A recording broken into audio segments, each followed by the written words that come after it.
Welcome to The Debate. Today, we're really digging into what drives financial success. The big question we're tackling is this: how much of someone's financial standing comes down to their own choices, their behaviors, versus, all those external things like luck, the economy they were born into, maybe even just the particular game they find themselves playing. I'll be making the case that personal behavior is really the key driver.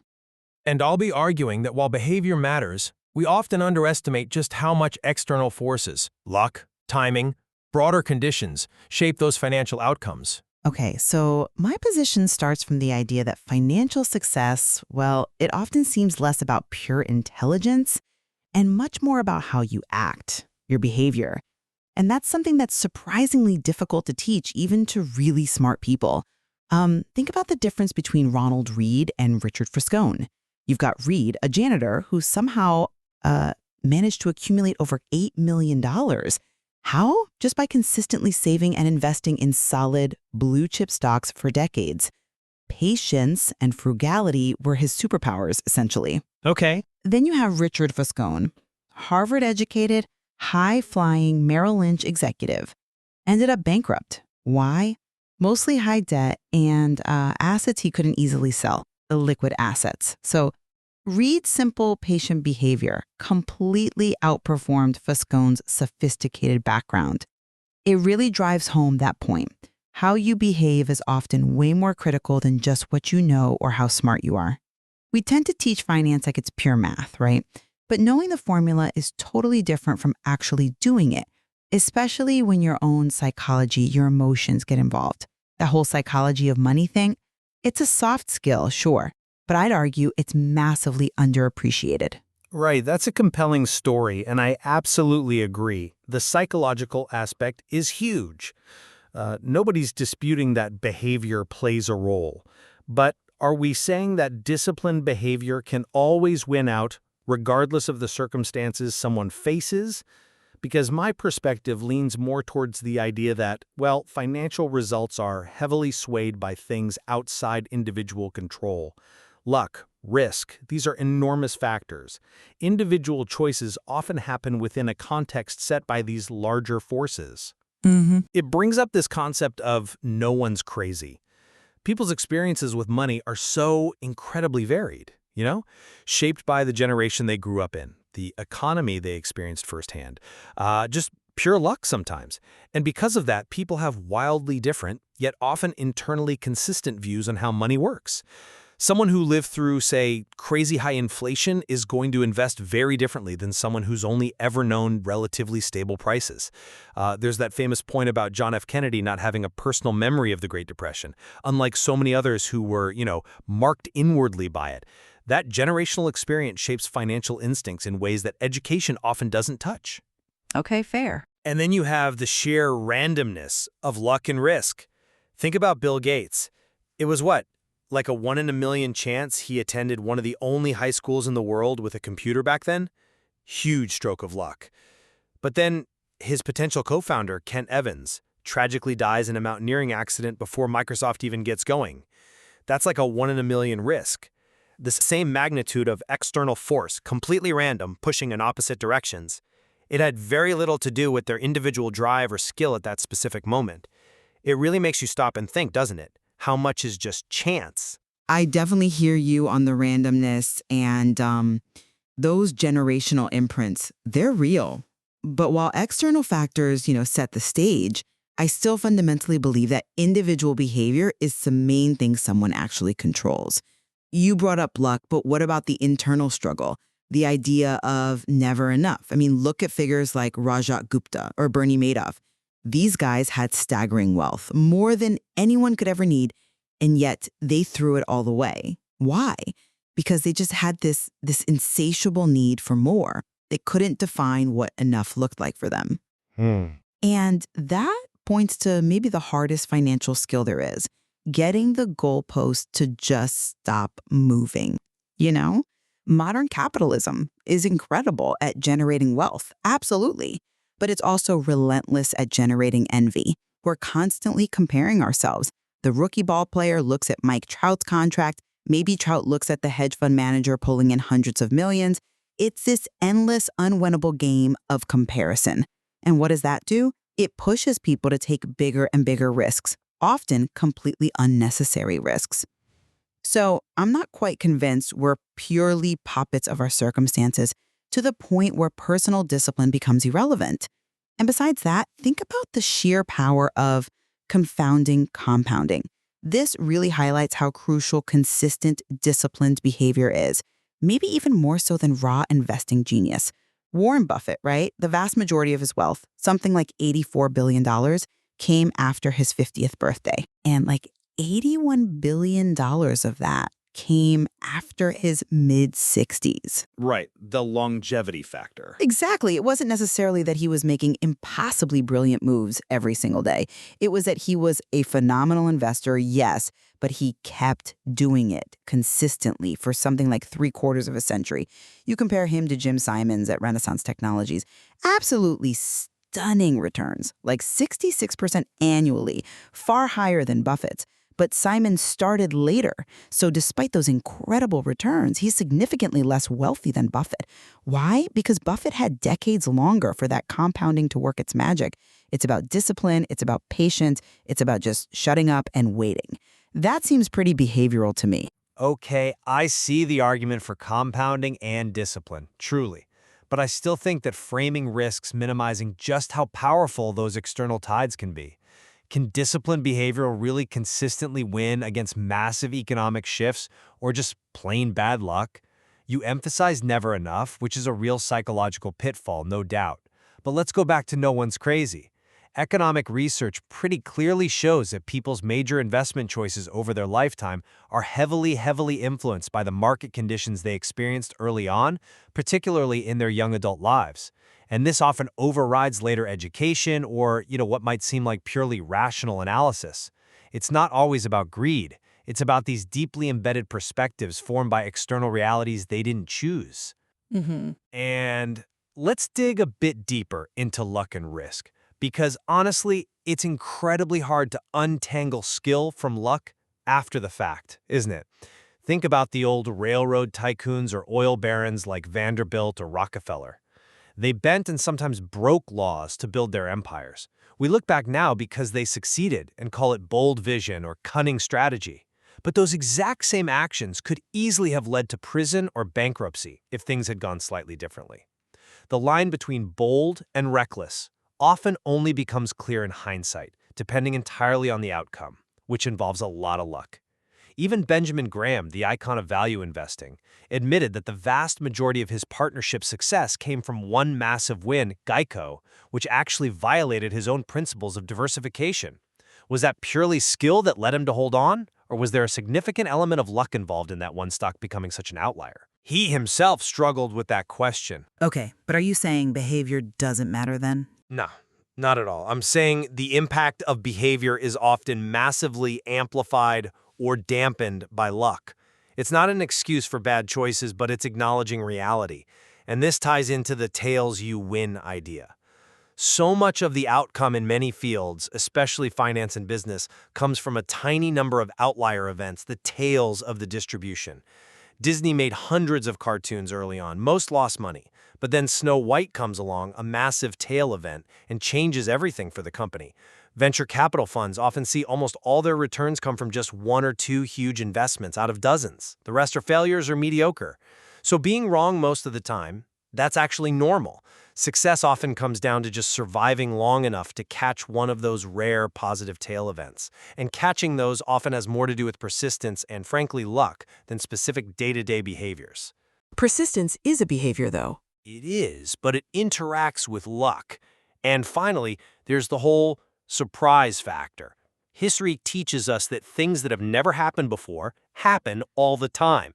We try to plan based on the past, but the biggest events, the Great Depression, World War II, 9/11, the 2008 crisis, a global pandemic, these were largely unprecedented shocks. They changed the rules of the game in ways nobody predicted.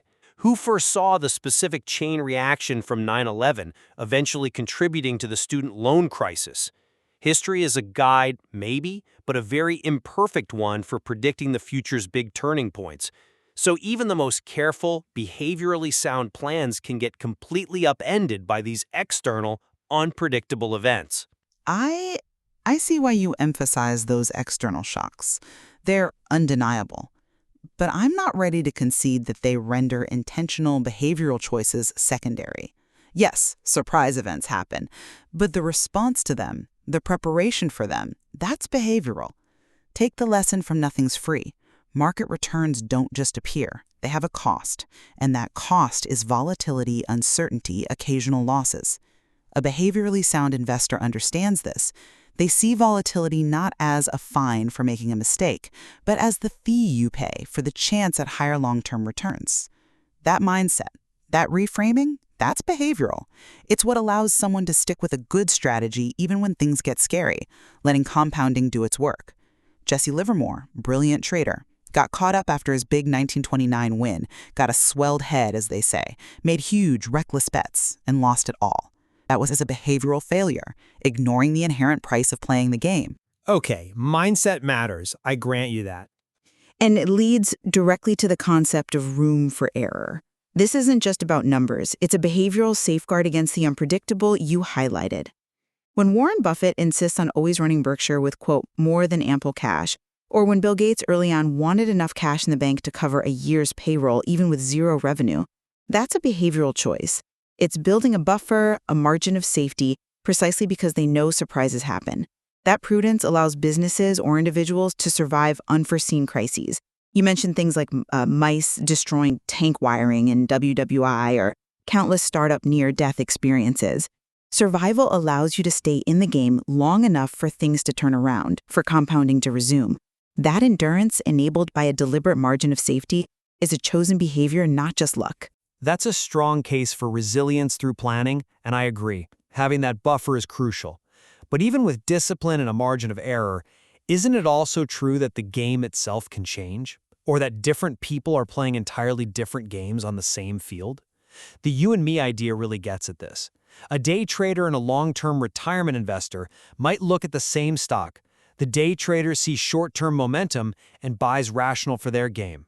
The long-term investor sees an overvalued company based on fundamentals and stays away, also rational for their game. So what looks like good or bad behavior can be totally context-dependent, depending on the game you're actually playing. It's not always just about universal discipline. Context is important, yes. And linking back to surprise and structural shifts, history isn't just a poor guide because of random events, but because the structure of the game itself changes. Benjamin Graham's specific formulas for finding undervalued stocks were brilliant for their time. But as markets evolved, computers came in, information flowed faster, those original formulas became less effective. Even fundamental truths about investing can shift. The invention of the 401k radically changed retirement planning for millions. You couldn't just apply the behaviors from a pre-401k world. So it's not just about controlling your behavior.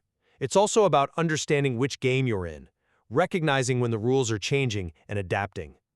Sticking rigidly to a behavior that worked in the past might be disastrous if the underlying game has shifted. That requires awareness beyond just internal discipline. We've definitely covered a lot of ground today. From my side, I've tried to argue that, disciplined behavior, finding that sense of enough, and really harnessing the incredible power of compounding over long periods, these are the tools individuals have the most control over. Stories like Ronald Read, the cautionary tales of never enough like Madoff, and the long-term success of someone like Buffett really emphasize for me that how you act with money often trumps just raw intelligence or even the opportunities you're given. It's about that psychological strength, that consistency. And I hope I've shown that while behavior is undeniably a piece of the puzzle, it operates within this much larger context of external forces. The no one's crazy idea shows how our backgrounds and lived experiences, often shaped by luck or the economic climate we grew up in, deeply influence our financial decisions. The sheer impact of luck and risk, where tiny initial differences or random events can lead to vastly different outcomes, and the tails you win phenomenon, where success often hinges on surviving long enough to hit a few home runs. These suggest that external factors play a massive, often decisive role. And of course, the world keeps throwing surprises at us, reminding us that the playing field itself is constantly shifting under our feet. Indeed. I think it's clear both perspectives bring crucial insights to the table. We might lean differently on how much weight to give each, but acknowledging both the power of our own psychology and behavior and the undeniable influence of luck, history, and systemic factors seems essential. That's how you start to navigate the complexities of finance. Absolutely. It's not really about picking a winner between behavior and external factors. It's about appreciating that intricate dance between them. Understanding that interplay, I think, is what really gives us a better handle on why money and finance can be so challenging and, frankly, so fascinating. Well, welcome to the debate. Today, we're diving into a really crucial intersection of our financial lives, the intricate relationship between, well, accumulating wealth and truly achieving lasting financial well-being. Our source material, The Psychology of Money, makes a compelling case that our behavior, more than raw intelligence or, initial success, is the primary driver of our financial outcomes. I'm going to argue that genuine financial well-being is predominantly about cultivating specific behavioral skills, things like resilience, humility, and control, rather than solely focusing on just piling up assets. Okay, yeah, I understand that perspective. And look, behavior is undeniably crucial. Nobody's arguing that. But I approach it from a slightly different angle.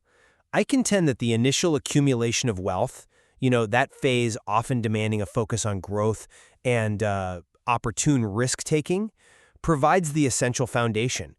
It's really the platform upon which those critical behavioral skills can then be effectively applied.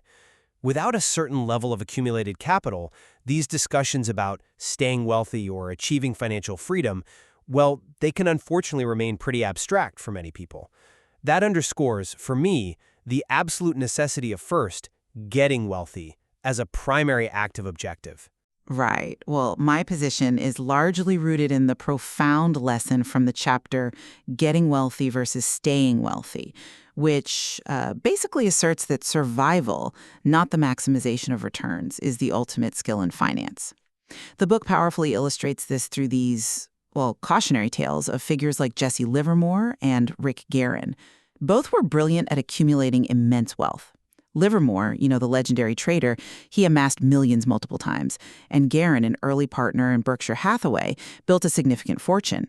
Yet their tragic downfalls, Livermore ultimately taking his own life after losing everything, and Guerin being forced to sell his Berkshire shares because of margin calls, where his broker demanded more capital to cover potential losses, were a direct result of a critical lack of behavioral control. Their overconfidence and excessive leverage were fatal flaws. Buffett, whose career exemplifies sustained success over decades. Now, this isn't just attributed to his investment acumen, but crucially to what he didn't do. He avoided debt, he didn't panic and sell during recessions, and he meticulously guarded his reputation. His enduring success is fundamentally about survival, you see, about staying in the game long enough to let compounding work its magic over, 3/4 of a century? It's not about being the smartest or the fastest, but about being essentially unbreakable. Okay. And this emphasis on endurance and behavioral consistency is further reinforced by the chapter Tails You Win. It highlights that the vast majority of financial success stems from just a few outlier events, which absolutely demand enduring all the intervening failures and setbacks.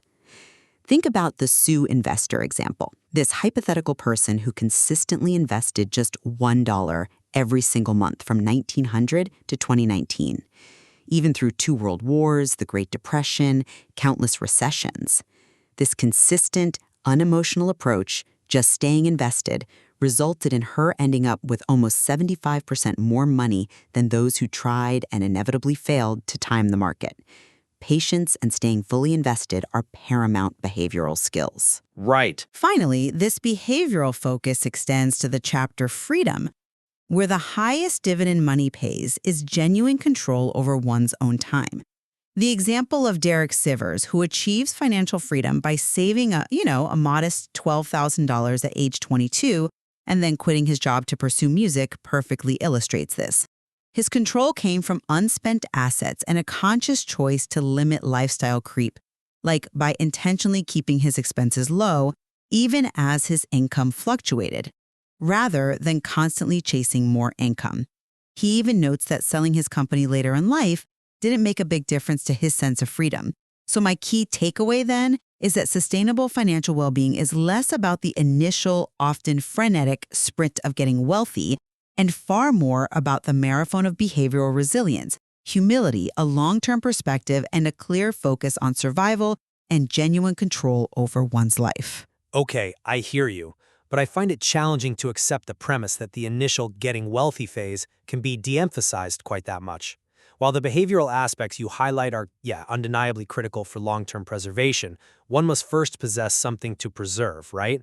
Even Ronald Reed, the humble janitor from Vermont, often held up as the epitome of long-term investing, didn't just passively exist. He first had to actively save what little he could, and then deliberately invest it in blue-chip stocks. That act of saving, and crucially investing that capital, however small, is an active pursuit of accumulation. It's a fundamental and proactive step in getting wealthy. It's not merely a passive state. It requires deliberate action to set the very foundation. Well, yes, action is required, but And while Livermore and Guerin serve as powerful cautionary tales of poor wealth management, their stories began with periods of immense wealth accumulation. This accumulation itself demanded significant risk-taking, an optimistic outlook, and a certain entrepreneurial drive. The point is, you must have wealth before you can either preserve it or lose it. For countless individuals, the very option to even think about being financially unbreakable only comes after a period of focused wealth generation. It feels like a privilege almost to pivot to a staying wealthy mindset if you haven't yet reached a significant degree of initial accumulation. Furthermore, while Tales You Win compellingly demonstrates the power of long-term holding and outlier events, it inherently implies a need for sufficient capital to make enough investments to even have a chance at catching those tails. The art dealer Heinz Berggruen, for example, bought vast quantities of art, an act requiring substantial financial resources and a willingness to commit capital to eventually find his masterpieces. Without that initial capacity to acquire multiple assets, the strategy of waiting for outlier successes, well, it remains unworkable for most. It's sort of a strategy for those who can afford to play the numbers game. okay, fair point on Berggruen. And finally, the invaluable concept of freedom. It often requires substantial financial base to truly purchase control over one's time. Derek Sivers' story began with an ability to earn and save enough to generate that initial $12,000. For many, the man in the car paradox highlights a crucial human element, that deep-seated desire for wealth, even if it's misguided in its expression, often acts as a powerful initial motivator for wealth creation. To simply dismiss this desire as a paradox while acknowledging its ultimate futility for true happiness risks overlooking its fundamental role in driving individuals to first accumulate wealth, however they choose to display it. So, my primary takeaway then is that while acknowledging the pitfalls of mismanaged wealth, a fundamental level of wealth accumulation, often requiring calculated risk and a focus on growth, is a necessary precursor for the behavioral aspects of staying wealthy and achieving financial freedom to truly take effect for most people. I appreciate your emphasis on the foundational role of initial capital, and it's certainly true that one needs something to manage. However, when we consider the precedents of survival versus growth, the source material, particularly in Getting Wealthy versus Staying Wealthy, makes a compelling case for the primacy of a survival mindset, even in the context of growth. The text emphasizes Buffett's success through what he didn't do, avoiding debt, not panicking, not selling into a downturn. This suggests that being financially unbreakable, for instance by holding ample cash to prevent forced sales during a bear market, ultimately contributes more to long-term returns and well-being than constantly chasing the highest, most volatile gains. It's about being able to endure the moments of sheer terror that inevitably punctuate the hours of boredom in investing, as Tales You Win reminds us. This proactive focus on survival is what allows compounding to truly work its magic over decades, ultimately generating far greater wealth than maybe a short-term aggressive approach that risks catastrophic loss. That's a powerful argument, I agree. And enduring those moments of terror is absolutely key for long-term success. However, have you considered that the aggressive pursuit of initial capital, sometimes involving higher, calculated risks, is precisely what often creates the opportunity to then adopt that survival mindset in the first place? For many individuals, particularly those starting with limited resources, the option to be financially unbreakable maybe comes after a period of significant risk-taking and wealth generation. While Sue the investor wins over the very long term by consistent, modest investment, her strategy relies on having that dollar to invest each month consistently for over a century. What about the initial stages for someone starting with very little? Doesn't the ability to even have money to put into an index fund, or indeed to hold cash through a downturn, depend on some initial accumulation that might necessitate more proactive, getting wealthy strategies, even if those involve a different, perhaps higher, risk profile than a purely long-term preservation strategy? It feels like we're discussing two different stages of the financial journey almost. I understand the point about different stages, but I'd argue that the survival mindset should be integrated right from the outset, not treated as some kind of post-accumulation luxury. The book highlights the importance of room for error, a buffer, right, that prevents being wiped out by unforeseen events. And this isn't just for the already wealthy. For someone starting with little, room for error might mean building a small emergency fund before making aggressive, highly leveraged investments that could erase what little capital they have. The core lesson from Livermore and Guerin is that without this underlying behavioral constraint, any amount of accumulated wealth can just vanish. It's about building a robust foundation that prioritizes staying in the game, allowing for eventual growth, rather than chasing growth so aggressively that you risk being taken out of the game entirely. The initial getting wealthy should still be underpinned, I think, by principles that ensure staying wealthy is even possible down the line. While I agree that prudence is always wise, my concern is that overemphasizing room for error at the very initial stages might inadvertently stifle the necessary risk-taking that can accelerate getting wealthy for some. Consider the entrepreneur who takes out a loan or works incredibly long hours with little immediate payoff. They are arguably operating with very little room for error in the traditional sense, yet their calculated risk is precisely what can lead to significant wealth creation. The book acknowledges that you can take risks with your money, just don't take risks with money you don't have. That suggests a distinction, doesn't it?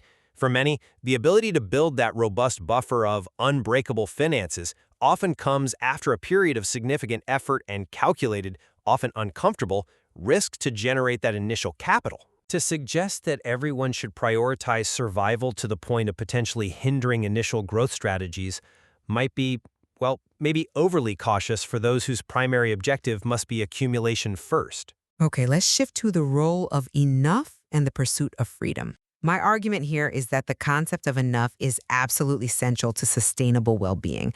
I mean, this point is tragically driven home by the extreme examples of Rajat Gupta and Bernie Madoff. These individuals had unimaginable wealth, fortunes far beyond any reasonable need, yet they lacked a fundamental sense of enough, which led to their catastrophic downfalls. This connects directly to the chapter Freedom, where the ability to control one's time is presented as the highest dividend money pays. This profound freedom, the book suggests, is most effectively achieved by not continually moving the goalposts of lifestyle desires and by consciously keeping expectations in check. Derek Sivers' story, finding freedom with that modest sum and realizing that later selling his company didn't make a big difference to that fundamental sense of control. It just underscores this. The source profoundly suggests, and I'm quoting here, that learning to be happy with less money creates a gap between what you have and what you want, similar to the gap you get from growing your paycheck, but easier and more in your control. It's about an internal state, you see, not just external accumulation. Well, while your emphasis on enough resonates on an intellectual level, I find it challenging to separate that ideal from the inherent human tendency for social comparison and the desire for status, which, the man in the car paradox so vividly illustrates. Enough is a highly subjective and culturally influenced concept, isn't it? For many, the desire for external validation, even if it's ultimately unfulfilling, is deeply intertwined with the pursuit of wealth. To tell someone to simply stop moving the goalpost when their peers or even idealized figures from media are continually acquiring and displaying more, well, that might be ignoring a fundamental human motivator in the getting wealthy phase. Isn't a basic level of wealth accumulation often necessary to even have the option of choosing a lower-paying job for flexible hours, as described in Freedom? Or is the advice of enough only truly applicable once a certain financial threshold has been crossed? It feels like it implies accumulation precedes this choice for most people. I agree that enough is subjective and social comparison is powerful. I mean, absolutely. However, the book isn't dismissing the desire for wealth. It's revealing the consequences of an insatiable desire, particularly when it leads to reckless behavior or just a perpetual state of dissatisfaction. The point isn't to demonize the pursuit of more, but rather to highlight the true freedom comes from internalizing what enough means for you specifically, rather than constantly striving for external markers. Derek Sivers, for instance, had that $12,000, which was enough for his specific lifestyle choice at that time.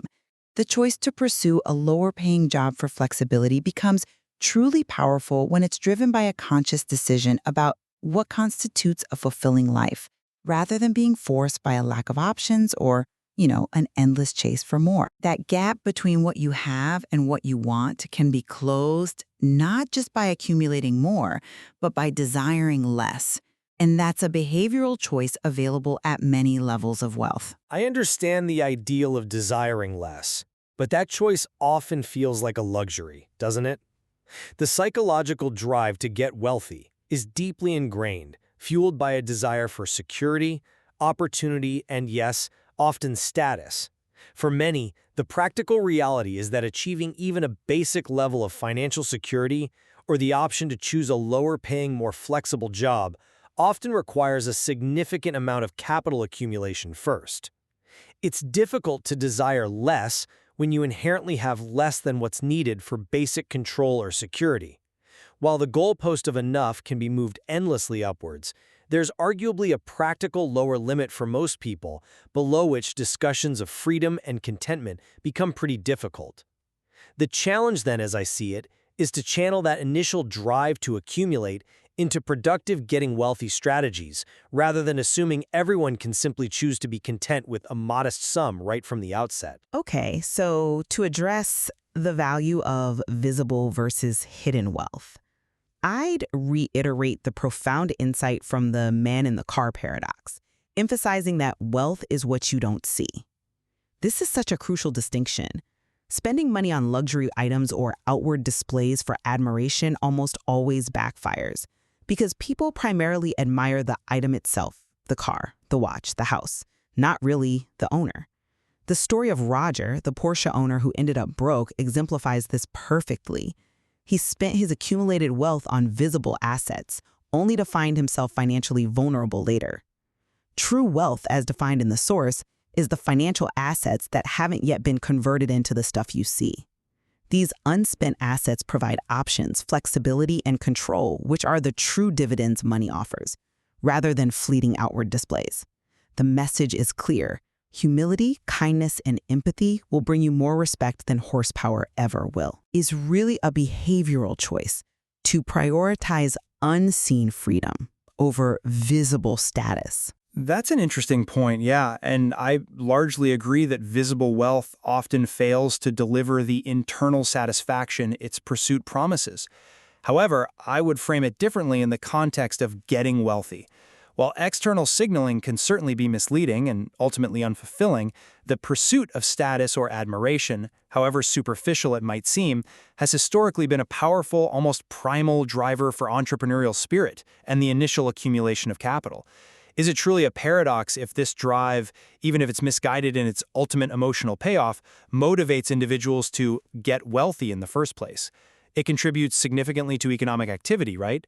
It seems to be a foundational aspect of human behavior that often influences the initial getting wealthy phase more profoundly than the staying wealthy phase. We are, as the text notes, victims to that truth, that some lessons have to be experienced before they can be understood. This suggests that some people might actually need to pursue and perhaps even experience visible wealth to truly grasp its limitations and then appreciate the value of hidden wealth. It's almost part of the journey for some. I accept that the desire for status can be a powerful initial motivator, of course. But the book's core argument, in my contention, is that if that drive to accumulate is exclusively tied to visible display, it just becomes a treadmill, doesn't it? An endless and ultimately unfulfilling race. The critical behavioral shift is to decouple wealth from outward show and connect it instead to options and freedom. True wealth, the hidden kind, is what allows you to escape the very need for constant comparison and accumulation driven by status. It's a reorientation of why one seeks wealth in the first place, shifting from an external to an internal value proposition. The paradox highlights that the emotional payoff often comes from what you don't spend, not necessarily what you do. I understand that reorientation is the ideal, absolutely, and certainly the path to long-term contentment. My point is simply that this reorientation often happens after an initial period of focused accumulation, sometimes even after experiencing the hollowness of visible wealth. To expect individuals, particularly those right in the middle of the getting wealthy phase, to fully grasp and prioritize hidden wealth over visible wealth from the very outset might be a cognitive leap for many. The very act of pursuing visible wealth, even if it's a lesson to be learned the hard way, can be the engine that generates the capital necessary to eventually make the enlightened choice to pursue hidden wealth and personal freedom. It's a messy human process, and the initial drivers aren't always rational or ideal. Well, this discussion certainly highlights that while the numbers in finance can seem straightforward, the human element, our behaviors, our fears, our aspirations, adds layers of complexity that truly define our financial outcomes. While capital accumulation is an undeniable and, yes, necessary stage, the profound insights from the psychology of money reveal that enduring financial success and personal well-being are ultimately rooted in mastering the behavioral skills, prudence, humility, a long-term perspective on compounding, and fundamentally valuing freedom over material display. These soft skills, as they're sometimes called, ultimately determine how effectively one can navigate the financial landscape and sustain wealth over time, making them, in my view, more critical for ultimate well-being. Indeed. It really underscores that our approach to money is deeply personal and often reflects a unique blend of our experiences, goals, and even our subconscious drives. While I acknowledge the undeniable power of behavioral finance for long-term well-being and maintaining wealth, I still maintain that for many, the journey begins with the fundamental act of getting wealthy, a process often driven by risk, optimism, and yes, sometimes even the desire for status. The profound discussions of staying wealthy and freedom then become truly relevant and actionable once a certain level of financial opportunity has been established. This emphasizes the intricate, perhaps unavoidable interplay between initial accumulation and subsequent behavioral mastery. This really highlights that while the path to financial health involves both accumulation and behavior, understanding how these elements intertwine and what drives us at each stage is just crucial. There's definitely so much more to explore in how our psychology shapes our financial decisions. Absolutely. It reminds us that, as the book says, no one is truly crazy in their financial journey. Our choices, however unconventional they might seem to others, often make perfect sense within our own unique contexts and experiences. Recognizing these different perspectives is key, I think, to navigating our own financial lives with greater clarity. Welcome to the debate. Today we're diving into one of the most intriguing tensions from the psychology of money. On one hand, managing our money often feels like it should be, a straightforward math problem, rules, formulas, optimal strategies. Yet, the author makes a powerful case that it's our messy human behavior, driven by emotions and personal experiences, that truly calls the shots. So, the big question we're wrestling with today, drawing from the book's introduction and chapter 1, is this. Given how profoundly our individual lives shape our financial choices, can universal psychological principles of money management genuinely apply to everyone? Or do our unique personal circumstances ultimately dictate what a reasonable financial decision truly looks like? I'll be arguing for the broad applicability of universal psychological principles, suggesting that certain truths about human nature and money hold across the board. And I'll be making the case that individual life experiences and those deeply personal, sometimes extreme circumstances often render those so-called universal principles, well, insufficient. From my perspective, what counts as a reasonable financial decision is far more personalized than any general advice can truly capture. Okay, so the book makes a compelling argument that core psychological insights offer immense universal benefits for how we manage our money, moving us beyond just the cold numbers. It explicitly states its goal is to help everyone make better financial decisions, emphasizing that understanding these soft skills is actually more crucial than mastering complex financial models. Take the concept of reasonable rational. While a mathematically rational or optimal strategy might be incredibly complex and frankly hard for most people to stick to, a reasonable approach is often far more effective. Think of Harry Markowitz, the Nobel-winning economist who famously split his own investment portfolio evenly between stocks and bonds, acknowledging he couldn't predict the market. Or, simply maintaining a high savings rate for flexibility.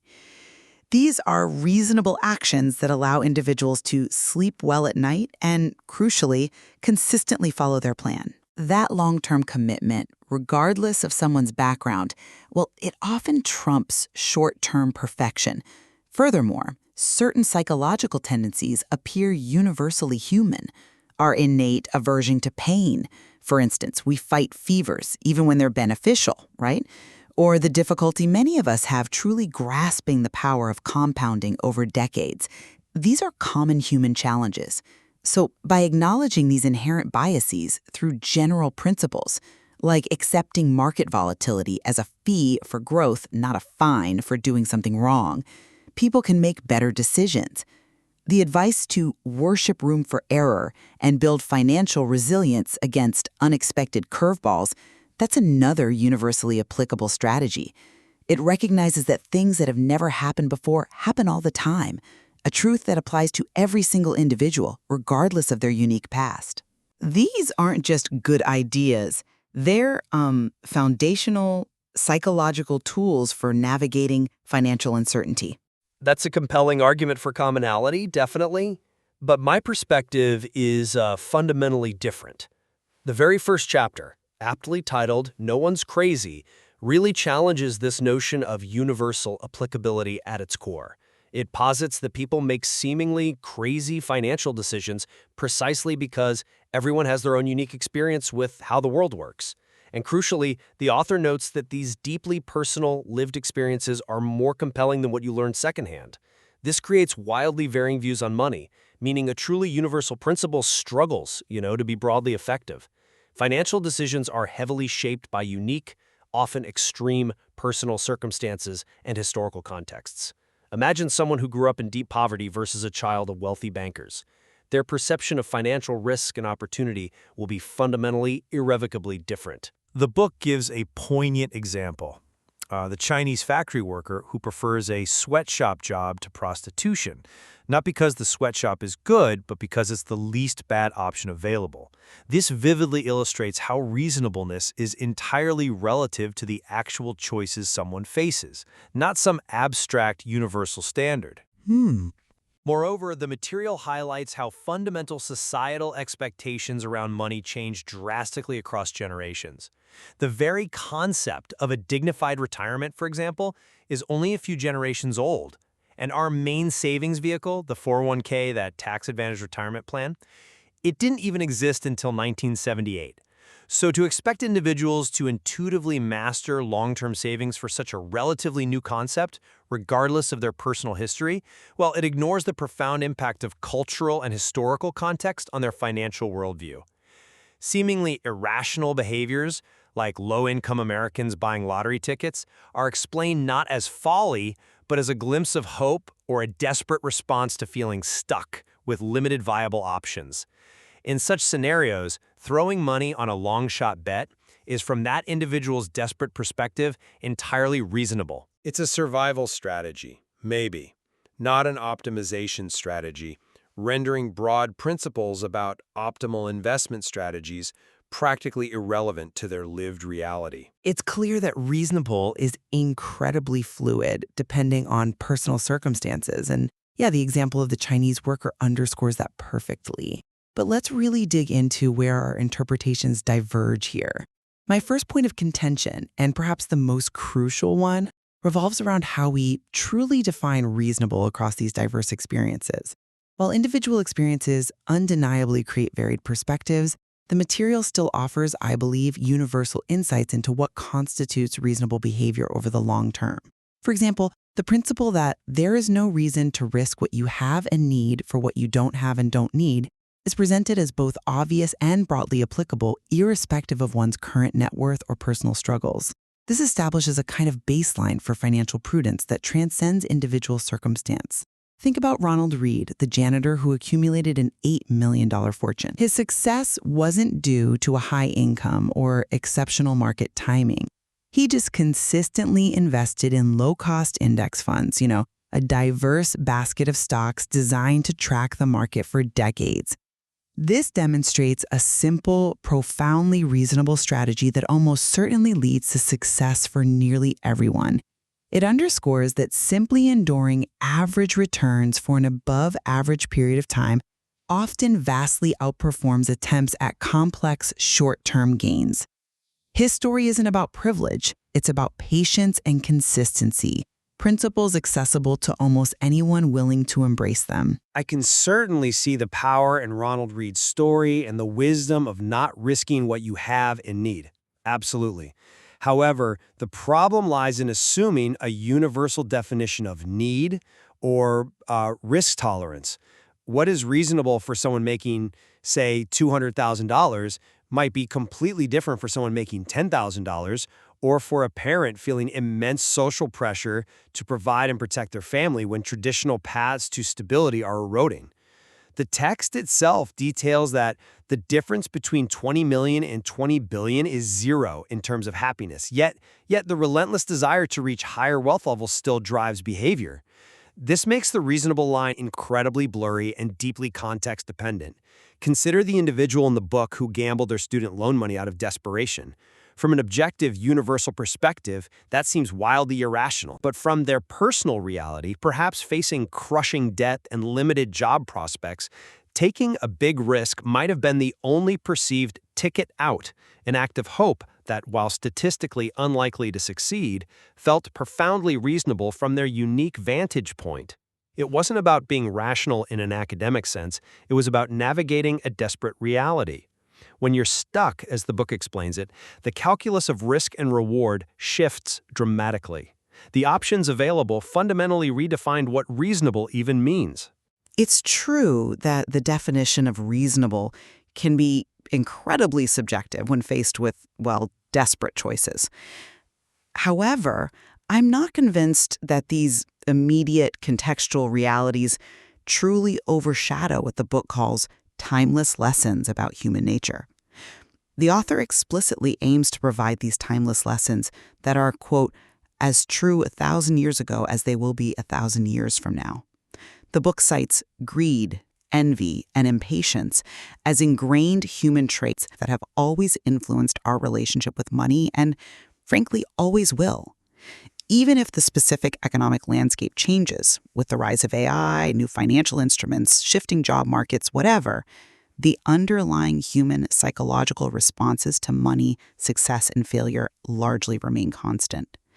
The fundamental concept of compounding, for instance, works universally, whether you're investing in ancient trading routes or modern index funds. and the need for patience and endurance, beautifully exemplified by Warren Buffett's, 80-year investing career. These are timeless principles. These apply regardless of specific market conditions or personal history. The general principle of survive to succeed by building a margin of safety and avoiding financial ruin, well, that's always applicable. It's about building a foundation that can withstand the inevitable shifts and temptations of human nature, rather than constantly adapting to every new trend or emotional impulse. Right, while some human traits like greed might indeed be timeless, the manifestation and, crucially, the impact of those traits are profoundly shaped by specific historical and economic contexts. The material explicitly states, the Australian who hasn't seen a recession in 30 years has experienced something no American ever has. This isn't just a minor difference, it's a fundamental shift in their perception of economic stability and risk that will fundamentally alter their financial decision-making. Think about the post-WW2 economic boom in the U.S. It is characterized by shared prosperity and a cultural acceptance of debt to buy homes and cars. That created a vastly different financial mindset than the uneven growth we saw from the 1970s onward, which led to the big stretch for many families and widespread debt crises. These historical shifts mean that what was reasonable financial behavior in one era, maybe taking on more debt for a guaranteed rise in asset values, is not necessarily so in another. This makes universal, timeless lessons feel perhaps less practical than understanding the specific socioeconomic forces at play. We cannot simply abstract human nature from the concrete world in which it operates. The context often dictates the script, you know? That's a powerful point about how historical context shapes our financial realities. I agree. But let's consider the very first chapter's core message, no one's crazy, which suggests that understanding why someone behaves a certain way, because their experiences are different, is itself a powerful universal psychological principle. This insight encourages empathy and reduces judgment, which are absolutely crucial for effective financial communication and education. This foundational understanding can in turn lead individuals to adopt more robust personal strategies. For example, when you understand that market volatility isn't a fine for doing something wrong, but rather the price you pay for market returns, a universal cost that everyone faces, it reframes your entire perception. It allows for more effective personal action and endurance in the long run. Similarly, building a margin of safety or a room for error isn't about avoiding a specific personal hardship. It's a universal psychological tool against the inherent unpredictability of life. These are general insights into human behavior that I think transcend specific circumstances, offering a framework for more resilient personal action across a diverse population. While empathy is certainly valuable, absolutely, merely understanding why someone behaves a certain way doesn't automatically equip them with actionable, universally applicable tools, especially when their options are bad to begin with. The material discusses appealing fictions, where we create narratives that we desperately want to believe are true, beliefs driven by a desperate need for solutions in high-stakes, low-control situations. This suggests that people are highly susceptible to believing what they want to be true, often overriding even the clearest universal principles. Moreover, the fact that most people are poor forecasters of their future selves, or that sunk costs, our tendency to keep investing time or money into something because of past investment, even if it's no longer logical, trap people. Well, it indicates that fundamental human cognitive biases make the universal application of seemingly simple principles extremely difficult in practice. Empathy is a starting point, yes, but it doesn't solve the practical problem of someone facing overwhelming financial pressure with limited good choices, which is a reality for a significant portion of the population. The psychological understanding needs to go beyond just no one's crazy to address how to build resilience and offer real solutions within those deeply constrained realities. This has been a fascinating and incredibly insightful discussion. It's clear that both of our perspectives offer valuable insights into the complex relationship between human psychology and financial decision-making. My view emphasizes that despite the diverse individual paths we all walk, Universal psychological principles can truly illuminate more effective, reasonable approaches to managing money and building lasting wealth, approaches rooted in timeless truths about human behavior. And I maintain that the unique tapestry of individual experiences and historical contexts profoundly shapes what is considered reasonable, suggesting that perhaps a one-size-fits-all approach to financial wisdom may be overly simplistic. What's crazy to one person is simply survival or perceived survival to another, and that distinction is absolutely critical. Ultimately, the material invites us to consider both the broad psychological underpinnings of human behavior with money and the specific personal narratives that make each financial journey unique. A deeper, richer understanding emerges from appreciating both perspectives. And, well, there is clearly much more to explore in this material to fully appreciate these nuances. Welcome to The Debate. Today, we're diving into, well, a really core question in personal finance. It sits right at the heart of how we think about building wealth and, maybe more importantly, how we define what a financially successful life actually is.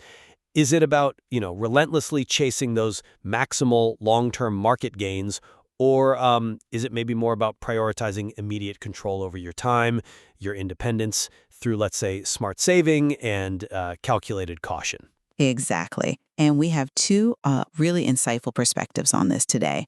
On one side, we've got the advocate here, arguing that embracing the long-term power of compounding, consistent market engagement, while, understanding the inherent risks and those really powerful tail events, that's the ultimate measure of financial success. And on the other side, we have the dissenter, who will present the view that, well, true financial mastery isn't just about accumulation. It lies more in acquiring tangible control over your own time and independence.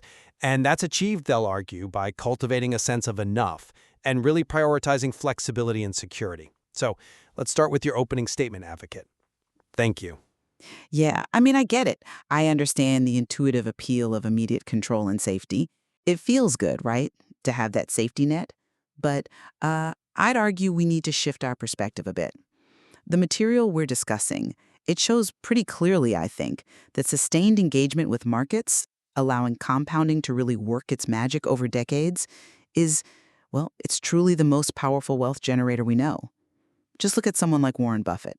An absolutely astounding $84.2 billion of his, $84.5 billion net worth was accumulated after his 50th birthday. Now, it's not just about his investing skill. Obviously, it's about nearly 3/4 of a century of investing. Contrast that with Jim Simons. He's compounded money at like 66% annually since 1988. That's 3 times Buffett's rate. Incredible, right? Yeah. Right. Yet Simon's net worth is around $21 billion, significantly less than Buffett's. Why? Simply because he started later. He had less time for compounding to truly, explode. This really underscores that the most powerful approach for economic growth isn't about super clever strategies. Maybe it should just be called shut up and wait. It's about consistent, pretty good returns sustained over the longest possible time. And critically, we have to understand tail events, those infrequent but massively impactful outcomes, like a blockbuster product or just a handful of incredibly successful investments that disproportionately drive overall market returns. Think of Picasso's works for Heinz Berggren or Snow White for Disney back in the day, or specific Amazon and Apple products like Prime or the iPhone. These things account for the vast majority of returns. So, to capture these rare, powerful tail events, you simply must consistently stay in the game. That's definitely a powerful case for the long game, advocate, really highlighting that exponential power of time. So, dissenter, what's your take on this pursuit of maximal long-term gains? Well, look, I absolutely acknowledge the allure of those high compounding returns and the undeniable power of patience that the advocate just described. But my perspective, it kind of shifts the focus. The material strongly suggests, I think, that the highest form of wealth isn't just the maximum number on a spreadsheet. It's the ability to wake up every morning and say, I can do whatever I want today. There's that research by Angus Campbell, which is referenced, that identified control over doing what you want when you want to with the people you want to as the strongest predictor of well-being. stronger even than income or job prestige. And chasing wealth without prioritizing this control, well, it can ironically lead to immense misery. Just think about the investment bankers described in the material, working longer and more controlled hours than I knew humans could handle. I mean, doing something you might even love, but on a schedule you absolutely cannot control, it can feel exactly the same as doing something you truly hate. You know, Derek Sivers' story really resonates here. For him, achieving, what was it, $12,000 to buy his freedom at age 22, that was the true difference in his life. Not the later much, much greater wealth from selling his company. He explicitly said that later wealth was just, quote, just more money in the bank. Interesting distinction. Yeah. And this ties into the paradox that often wealth is what you don't see. Those visible trappings of rich people, the fancy cars, the huge homes, so often that's debt or it's capital that's already been spent. True wealth, the argument goes, consists of unspent financial assets that provide options, flexibility. Like that observation from the former valet, people are impressed by the car, not the driver who actually owns it. Or maybe, more accurately, still has their wealth because they didn't spend it on the car. It's all about cultivating enough, not this insatiable hunger for more. And we see the tragic consequences of not having that sense of enough in examples like Raja Gupta and Bernie Madoff. These guys already possessed unimaginable wealth. Yet they risked everything because, well, simply put, they wanted more. They had absolutely no sense of enough. That's a fascinating reframe, dissenter. Turning wealth from, visible assets into unseen optionality. So, advocate, you emphasize long-term market presence for survival and growth. Dissenter, you're emphasizing control for well-being. How do these two ideas maybe clash or perhaps coalesce around this critical concept of risk and crucially avoiding ruin? Advocate, maybe you first. Yeah, they certainly highlight different facets, that's true. But I'd maintain that freedom and control often hinge on securing your financial future first, which brings us right back to the market. The text really stresses that survival is the single most important skill. Consider someone like Jesse Livermore, phenomenal trader, made the equivalent of $3 billion in the 1929 crash, became one of the richest men in the world. Yet, overflowing with confidence, he made larger, increasingly reckless bets, got way over his head, and eventually lost everything. Tragically, he took his own life. A cautionary tale, for sure. Absolutely, and his story stands in stark contrast to Abraham Germansky, who was also ruined in that same crash. Both were brilliant at getting wealthy, but equally terrible at staying wealthy. The critical difference was that ability to avoid ruin. You know, Michael Moritz, the head of Sequoia Capital, he attributed their 4 decades of success to being always afraid of going out of business, this intolerance to being wiped out, avoiding getting carried away with debt, not panicking and selling during recessions, safeguarding one's reputation. It's paramount. Warren Buffett, again, he's navigated, 14 recessions without getting carried away with debt or being forced to panic and sell. This kind of longevity, this sort of stubborn adherence to staying in the game, that's what allows compounding to work its wonders. It really embodies the principle that the most intolerant wins, that stubborn commitment to simply not being wiped out. I couldn't agree more that survival is paramount, but I'd frame it maybe slightly differently as a fundamental aversion to ruin. And that isn't just about market longevity. It's about protecting what truly deeply matters. Warren Buffett himself, actually discussing the collapse of long-term capital management, he stated it perfectly. To make money they didn't have and didn't need, they risked what they did have and did need. And that's foolish. He went on to emphasize, and this is key, there is no reason to risk what you have and need for what you don't have and don't need. This highlights, I think, a core principle. There are many things never worth risking, no matter the potential financial gain. Things like your reputation, your freedom, your family, your happiness. These are the aspects where having genuine skin in the game, as the saying goes, truly matters. Prioritizing the preservation of these invaluable non-monetary assets by actively cultivating an aversion to ruinous risks, well, that offers a far more sustainable path to well-being. than simply relying on extended market participation. Because that participation without proper caution and a clear sense of what not to risk can quickly lead to the catastrophic loss of what's truly irreplaceable. That's a crucial distinction, dissenter identifying what should, never be put on the table. But advocate, doesn't that aversion to risk, particularly market volatility, doesn't that come at a significant cost for those aiming for long-term growth? Is paying that price of admission, as you called it, always worth it? Well, it's absolutely a cost, yes. But as the material argues, market volatility isn't really a fine you try to avoid. It's more like a necessary fee you pay for admission to potentially higher returns. Think about Netflix, for example. It returned over 35,000% from 2002 to 2018. Yet it traded below its previous all-time high on 94% of those days. Or Monster Beverage, 390,000% returns, but it was below its high 95% of the time. Wow, right? These are immense long-term returns that demand a kind of stubborn acceptance of pain, of these inevitable dips and corrections. Trying to avoid this feat, for example, through tactical funds that attempt to switch between stocks and bonds, trying to capture market returns with lower downside, it often leads to underperformance. Morningstar found that in periods specifically designed for tactical funds to shine, less than a quarter actually had smaller drawdowns than a simple 60-40 stock bond fund. So by constantly trying to avoid the price, investors frequently end up paying double in missed opportunities and higher fees. This willingness to pay the price of admission, enduring the ups and downs, that's what allows powerful long-term compounding to deliver significant wealth. You just can't really expect the reward without accepting the inherent risk that comes with it. Okay, while I understand the advocate's point about market volatility being a fee for higher returns, I guess I have to push back a bit on whether that fee is always worth the personal cost. Especially when we consider how much control over our own time has already diminished in modern society.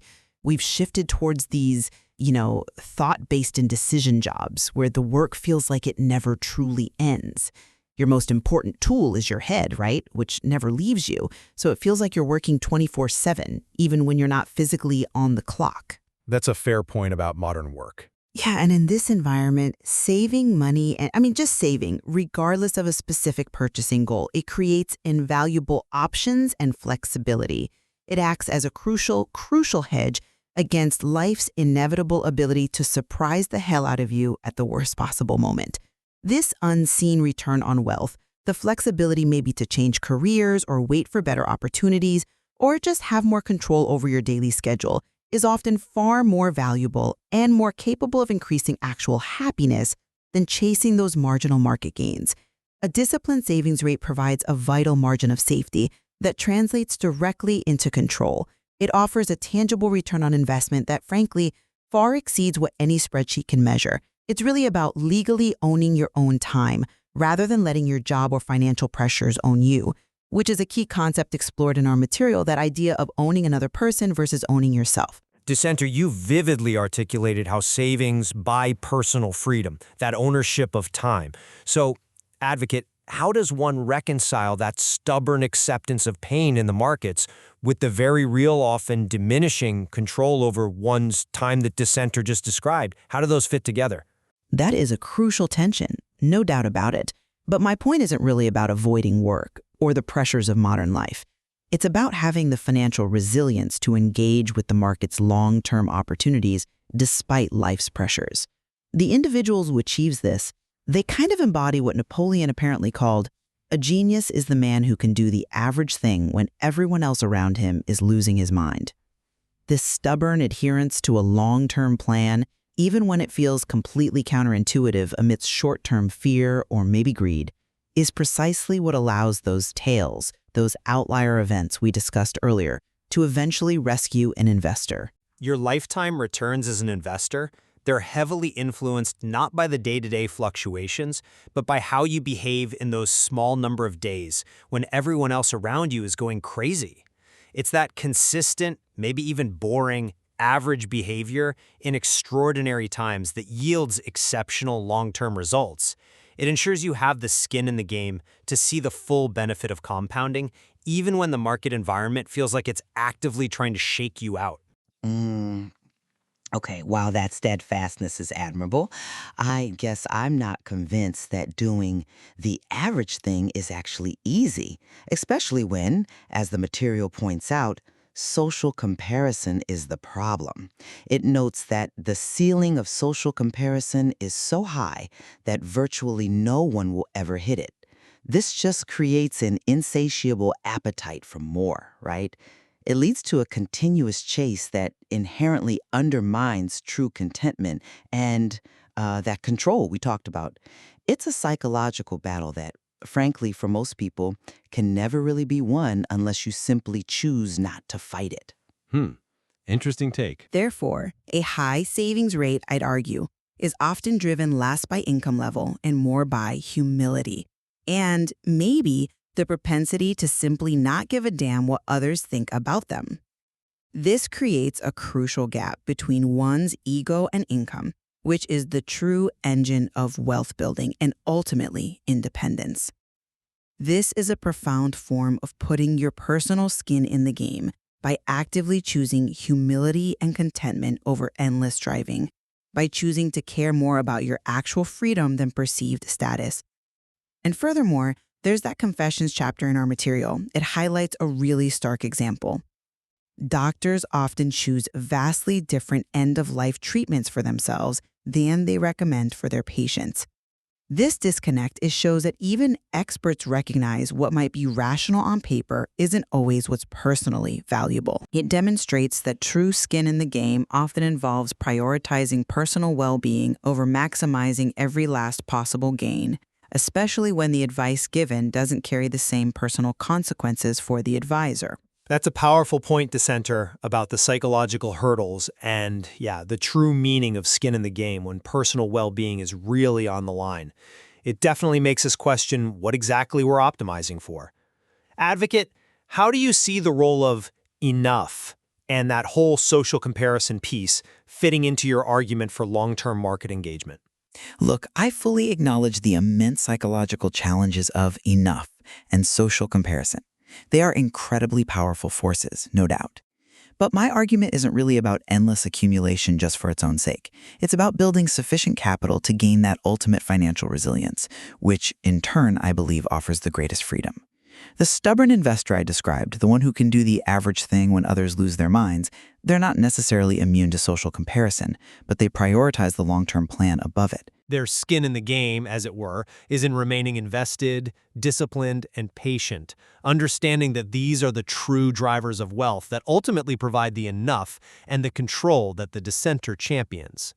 So this long-term commitment, despite the emotional cost, is what allows them to capture the rewards that truly secure independence. It makes the debate less about sheer quantity and maybe more about enabling a certain quality of life down the road. Our discussion today really highlights the complexity of wealth and what it means to have skin in the game in our financial lives. Advocate, could you perhaps summarize your perspective just in light of our conversation? Certainly. While the pursuit of wealth undoubtedly involves personal sacrifice, absolutely, and the management of really challenging emotions like greed and fear, the historical evidence, I think, overwhelmingly supports a strategy of patient, long-term market engagement.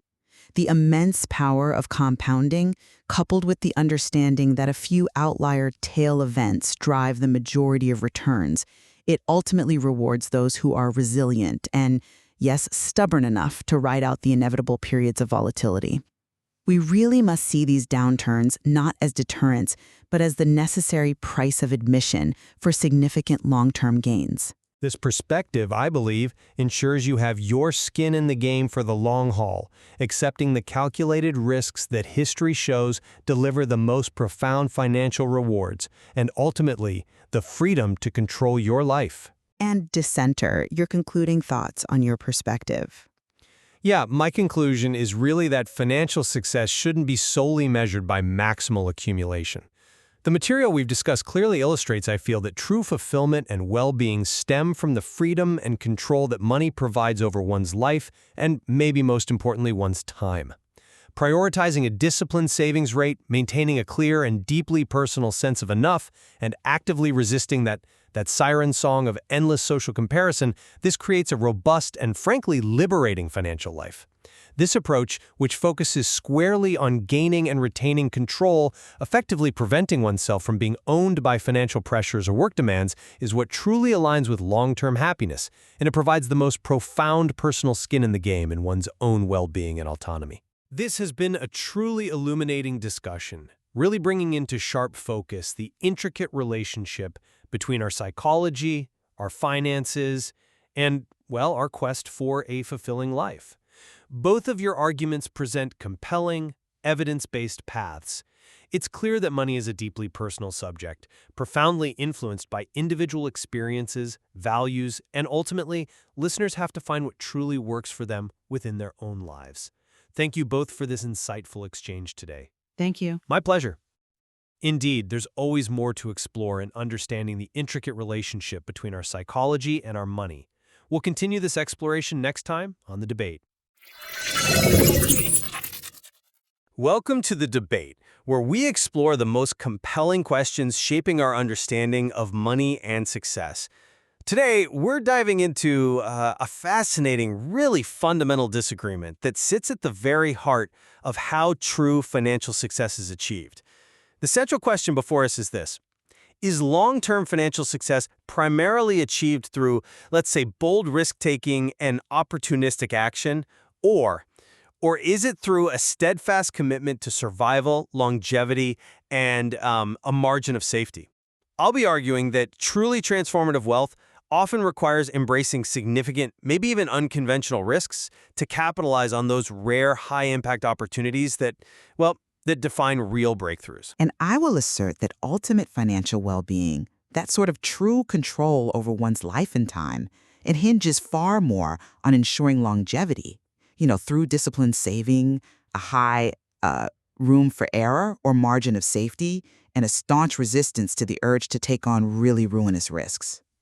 It's about letting the powerful, almost miraculous force of compounding work its magic over a very long time, which fundamentally means staying in the game at all costs, not just, making a dramatic splash. Right. So my core argument is that extraordinary wealth creation and significant lasting impact absolutely demand a willingness to take bold, often unconventional risks. We have to actively seek out and capitalize on what the material calls tail events, those rare, high-impact outcomes that ultimately drive the vast majority of returns, whether that's in business or investing. Consider Jesse Livermore, for instance. His legendary profit in the 1929 stock market crash. It was the equivalent of over $3 billion in one day, just by daring to bet against the entire market. Now, this wasn't some cautious, diversified play. It was a well-timed, concentrated, and frankly audacious short position that completely redefined his legacy. What does this tell us? Well, it suggests that some moments in time demand an almost singular focus on a high-conviction, high-risk play, and that the rewards can be, generational. Or take Benjamin Graham, right? The very architect of value investing, renowned for his conservative principles. By his own admission, the majority of his investing success was due to an enormous chunk of Geico stock that, and this is critical, broke nearly every diversification rule he himself laid out. This isn't just an anecdote. It's a profound admission that a single audacious decision, one that might seem to defy conventional wisdom, can dramatically outweigh decades of incremental diversified gains. It highlights that sometimes the one big thing is what truly moves the needle. Mark Zuckerberg turning down Yahoo's, $1 billion offer for Facebook back in 2006, seeing future potential where others would have eagerly cashed out, that's another prime example of this visionary risk-taking rewarded by, exponential growth. These examples underscore a fundamental truth from our material. Tails drive everything in business and investing. Think of Disney's Snow White and the Seven Dwarfs transforming the company after hundreds of less profitable cartoons. Or Amazon's massive growth, similarly driven by tail events like Prime and AWS, which came from experimenting with literally hundreds of products including, let's not forget, much bigger failures like the Fire Phone. This implies that a broad, bold approach, one that fully accepts many failures as the price of discovery, is absolutely necessary to hit those few massive winners. This isn't just about massive corporations. It suggests that in any pursuit, true breakthrough often comes from a willingness to experiment broadly, embrace many small failures, and patiently await the disproportionate impact of a few tail events, even if it feels counterintuitive to traditional sort of linear planning. Even Bill Gates' early luck, having access to that rare high school computer in 1968, combined with his ambitious scheming with Kent Evans, it suggests that seizing unique opportunities and having a grand vision from an early stage is crucial. These aren't just stories of luck. They're stories of people positioning themselves for and acting decisively on rare, high-leverage opportunities. I come at it from a fundamentally different perspective, though. One rooted in the paramount importance of survival.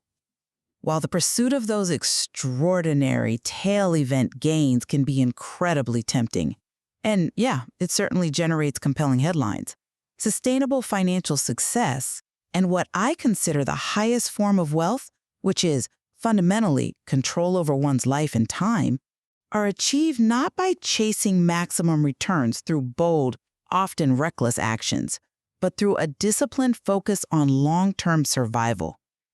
Consistent savings, managing expectations, and implementing a robust room for error. Consider Ronald Reed, the janitor, who despite a modest income accumulated over $8 million. How? Well, he did it by simply saving what little he could, consistently, and investing in blue-chip stocks for decades. His story isn't about brilliance or daring market calls. It illustrates that patience and the power of compounding through sheer longevity are paramount, not high-risk strategies. His strategy was, essentially, to simply stay alive in the game for longer than most. Now, contrast that with Richard Fuscoon, the Harvard-educated Merrill Lynch executive who, despite all his apparent advantages, went bankrupt. Why? Excessive debt and an unsustainable lifestyle. His story starkly showcases how getting wealthy is profoundly different from staying wealthy, and the insidious dangers of greed and the lack of a clear sense of enough. This isn't just about financial prudence, it's about a deep understanding of human psychology. And to return to your example, advocate, even Jesse Livermore, despite his 1929 triumph, he ultimately lost everything, repeatedly, and tragically took his own life. This is a chilling example of failing to transition from getting wealthy to staying wealthy, demonstrating the perils of overconfidence and unchecked risk. A stark lesson in the ultimate cost of not having a margin of safety. His incredible wins were ultimately undone because he didn't protect his downside. Michael Moritz of Sequoia Capital, a legendary venture capitalist, attributes the firm's 4 decades of success not to chasing the biggest possible wins, but to being always afraid of going out of business and believing only the paranoid survive. This isn't conservative. It's a deeply strategic survival mentality as a core guiding principle. And who exemplifies this better than Warren Buffett? I mean, $84.2 billion of his $84.5 billion net worth was accumulated after his 50th birthday. His key skill wasn't picking every single tail event. It was being a phenomenal investor for 3/4 of a century, surviving, 14 recessions without panicking or taking on excessive debt, allowing compounding to work its magic. Rick Guerin's downfall during the 1973-1974 downturn, that was due to being levered with margin loans. It forced him to sell Berkshire stock at the worst possible time, while Buffett and Munger, who were pointedly not in a hurry, simply survived and held on. This powerfully underscores the danger of ruinous risk. The concept of room for error or margin of safety is essential for endurance. It's what allows one to stick around long enough for compounding to work wonders. This isn't just about being cautious, it's about having cash during bull markets to avoid forced sales in bear markets, a strategy which, arguably, can do more for your lifetime returns than picking dozens of big-time winners. Finally, the Russian roulette should statistically work syndrome. It warns us that even if the mathematical odds seem in your favor, if the consequence of losing is total ruin, like playing Russian roulette with one bullet, the risk is fundamentally irrational and should be avoided at all costs. It highlights the absolute importance of protecting against wipeout, because if you're out of the game, well, no amount of bold risk-taking can save you. Okay, dissenter. You've painted a very clear picture of the dangers of unchecked risk and the wisdom of long-term survival. But doesn't your focus on absolute longevity potentially overlook the very nature of truly transformative opportunities? Those that inherently sit outside the predictable? How do you reconcile that caution with the undeniable impact of those who dare to defy convention? My point isn't about recklessness for its own sake, but about that millimeter-thick line the material describes between inspiringly bold and foolishly reckless, a line often only visible with hindsight. Is it not a necessary part of the game to sometimes push against that line, maybe even cross it, to discover what's truly possible? Consider Cornelius Vanderbilt or John D. Rockefeller. They famously flouted laws that didn't accommodate their innovations because they were thinking on a grander, more audacious scale.